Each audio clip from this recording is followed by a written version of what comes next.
Okay guys, ako po ay mangunguha ng grass. Ang tataas na po. Ito po sa tabi ng road at yan po yung pinakabakod para hindi makalabas yung mga sheep.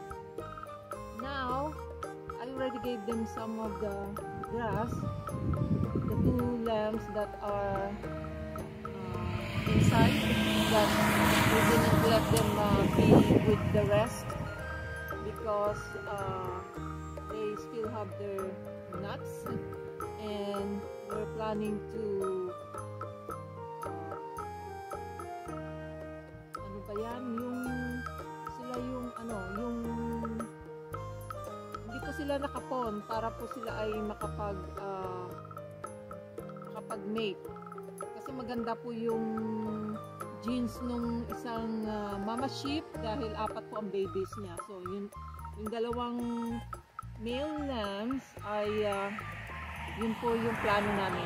So yung isang babae nasa labas at isang lalaki na baby niya with their mamas. Okay guys?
Naghahanap po ako ng medyo mura kasi gusto nila yung young pa yung grass. So ito hindi na ito mura, ang taas na eh. So maybe sa loob doon papasok ako, pero hindi ngayon. Okay guys, I will continue cutting this. Hi everyone! Good afternoon, magandang hapon mga ka-farmers, mga kaplantito at kaplantita. So ito po hapon, ganito po ang routine na ginagawa ko. Wala po akong katulong ngayon kasi ang husband ko po ay nagbe-bale ng hay. So, right now, ano na eh, 7 na yata, 7. So, pero maliwanag pa po. Summer po kasi. So, bibigyan ko po sila ng corn na nilagyan ng protein, tapos yung grass na na kinat ko, kinuha ko doon sa amin. Nagdala ulit ako ng isa pa, may tira ako kanina. Tapos nilagyan ko ng tubig, pagka medyo marumi, palitan. Kailangan na pong linisin dyan. Kailangan busy pong husband ko. Din dito, ang tawag niyan, brush hugging, tapos binil niya na pala. So, na-bail na po kaya pala merong dalawang dalawang round bale ng hay.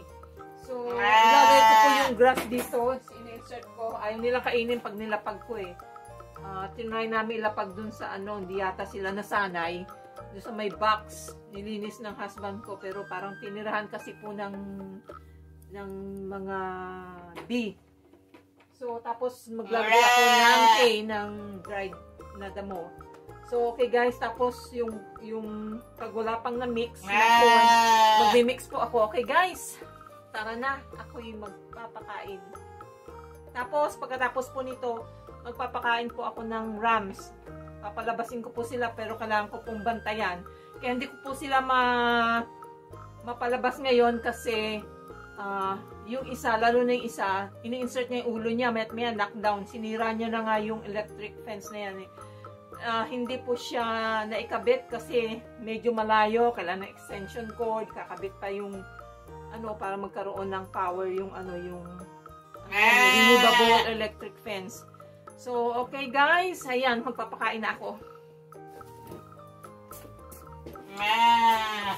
Sinasayang nyo lang yung ano eh. Yung hay, look at that.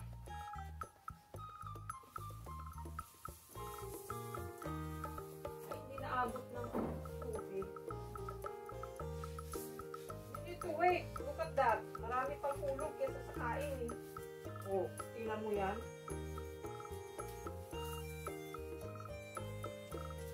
Maraming hulog kesa sa kain. Hila lang ng hila. Hindi naman nila kakainin. Sigurado nyo, hindi kinakain nyo yung nahuhulog nyo.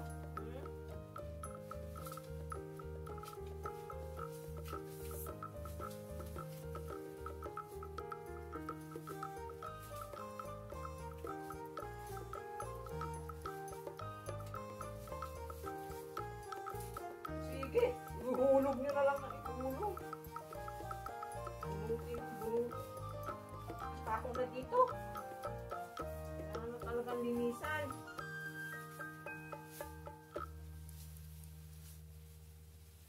Sige, ihulog nyo.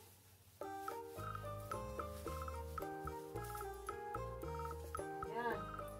Hulog ako ng hay. Did you eat the one I put here?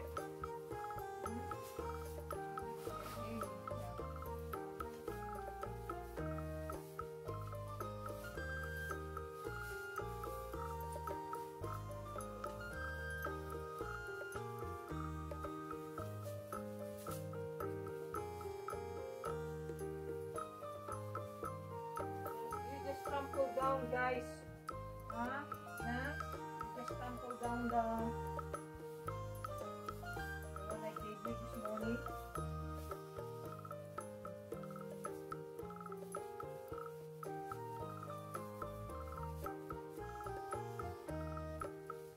Just trample it down. You are a wasteful. You're a wasteful man.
Ini-insert ko din po yung hay kasi pag lalagay lang sa loob, apakapakan lang nila. So katulad nung square bale, kumuha ako ng 2 block ng ganyang kakapal.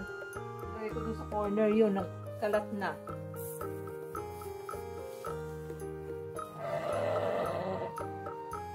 Okay guys, ito naman po 2 rams ang palalabasin ko. At ito po ay medyo malalaki. Kaya ako po yung naapakan nung hinuli namin yung isa, ay hanggang ngayon meron pong parang may bukol na maliit yung paa ko. Baka pakonsulta ko one day. Okay.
Hey, you eat grass.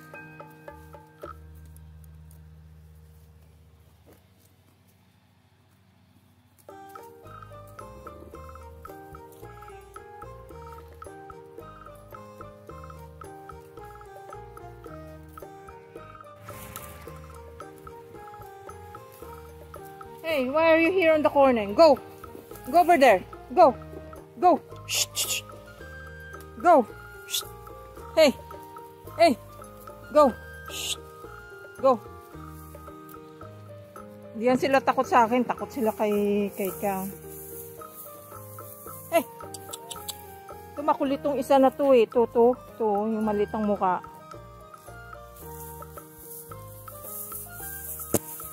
May problema yung isa niyang leg eh, yung paa niya. Yeah? Ooh. Come on. Nangihingi ng... You wanna corn? Nangihingi ng corn yung isa oh. Yeah?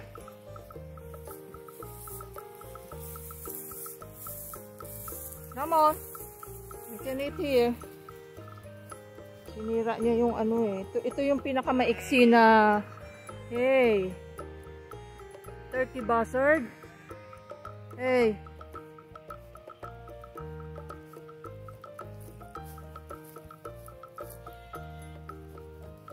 Hey. What are you flying here? Aba, naglanding oh. Ayun oh, naglanding siya, Jack oh. He landed there, Jack, on the post. It landed on the post. Oh, trying to find something to... Hey, turkey buzzard.